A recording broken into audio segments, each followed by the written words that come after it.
ایک نہایت شاطر اور ماہر چور نے چوری کی خاطر مہنگا لباس زیب تن کیا، ایک معزز اور محترم دکھائی دینے والے شیخ جیسا حلیہ بنایا اور صرافہ بازار میں سنار کی ایک دکان میں چلا گیا۔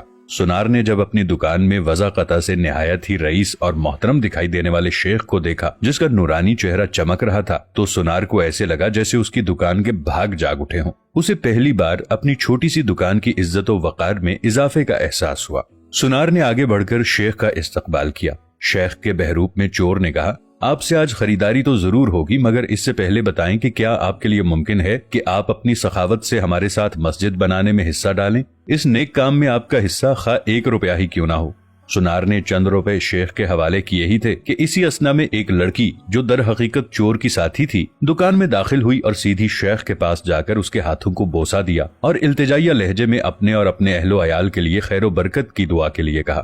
سنار نے جب یہ منظر دیکھا تو اس سے رہا نہ گیا اور معذرت خواہانہ لہجے میں کہنے لگا، اے محترم شیخ، لا علمی کی معافی چاہتا ہوں، مگر میں نے آپ کو پہچانا نہیں ہے۔ لڑکی نے یہ سن کر تعجب کا اظہار کیا اور سنار سے مخاطب ہو کر کہنے لگی، تم کیسے بد نصیب انسان ہو، برکت، علم، فضل اور رزق کا سبب خود چل کر تمہارے پاس آ گیا ہے اور تم اسے پہچاننے سے قاصر ہو۔ لڑکی نے شیخ کی طرف اشارہ کرتے ہوئے کہا کہ یہ فلاں علاقے کے مشہور و معروف شیخ ہیں جنہیں خدا نے کثرت علم، دولت کی فراوانی اور ہر قسم کی دنیاوی نعمتوں سے مالا مال کر رکھا ہے۔ انہیں انسانوں کے بھلے کے سوا کسی چیز کی حاجت نہیں، لوگ ان کی ایک جھلک دیکھنے کے لیے بےتاب رہتے ہیں۔ سنار نے شیخ سے معافی مانگتے ہوئے کہا، شیخ صاحب، میں معافی کا طلبگار ہوں، میرا سارا وقت اس دکان میں گزرتا ہے اور باہر کی دنیا سے بے خبر رہتا ہوں، اس لیے اپنی جہالت کی وجہ سے آپ جیسی برگزیدہ ہستی کو نہ پہچان پایا۔ شیخ نے سنار سے کہا، کوئی بات نہیں، انسان خطا کا پتلا ہے، غلطی پر نادم ہونے والا شخص خدا کو بہت پسند ہے۔ تم ایسا کرو، ابھی میرا یہ رومال لے لو اور 7 دن اس سے اپنا چہرہ پونچھتے رہو۔ 7 دنوں کے بعد یہ رومال تمہارے لیے ایسی برکت اور ایسا رزق لے کر آئے گا جہاں سے تمہیں توقع بھی نہیں ہوگی۔ جوہری نے پورے ادب و احترام کے ساتھ رومال لیا، اسے بوسہ دیا، آنکھوں کو لگایا اور اپنا چہرہ پونچھا۔ ایسا کرتے ہی وہ بے ہوش ہو کر گر پڑا۔ اس کے گرتے ہی شیخ اور اس کی دوست لڑکی نے سنار کی دکان کو لوٹا اور وہاں سے فوراً رفو چکر ہو گئے۔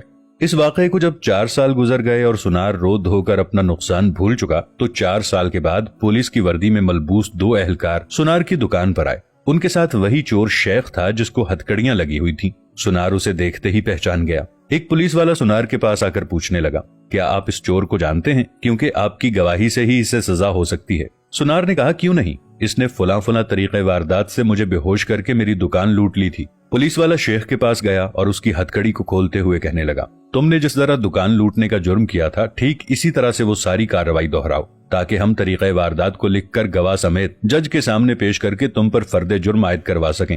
شیخ نے بتایا کہ میں اس طرح داخل ہوا اور یہ کہا، اور میری مددگار لڑکی آئی، اس نے فلاں بات کی، پھر میں نے رومال نکال کر دکاندار کو دیا۔ پولیس والے نے جیب سے ایک رومال نکال کر شیخ کو تھمایا۔ شیخ نے سنار کے پاس جا کر اسی طریقے سے اسے رومال پیش کیا۔ پولیس والا سنار سے کہنے لگا، جناب آپ بالکل ٹھیک اسی طریقے سے رومال کو چہرے پر پھیریں جس طرح اس دن پھیرا تھا۔ سنار نے ایسا ہی کیا اور وہ پھر سے بے ہوش ہو گیا۔ شیخ نے اپنے دوستوں کی مدد سے دوبارہ دکان لوٹ لی جنہوں نے پولیس والوں کا بھیس بدل رکھا تھا۔ تو دوستو، آج ہمارے ملک کا حال بھی بالکل یہی ہے۔ بھیس بدل کر وہی چور نئے روپ میں آ کر ملک کو لوٹتے ہیں اور عوام کو بے ہوش کر کے قومی خزانہ لپیٹ کر غائب۔ اگر اس ملک اور عوام کا سوچا جاتا تو آج ملک کی یہ حالت نہ ہوتی۔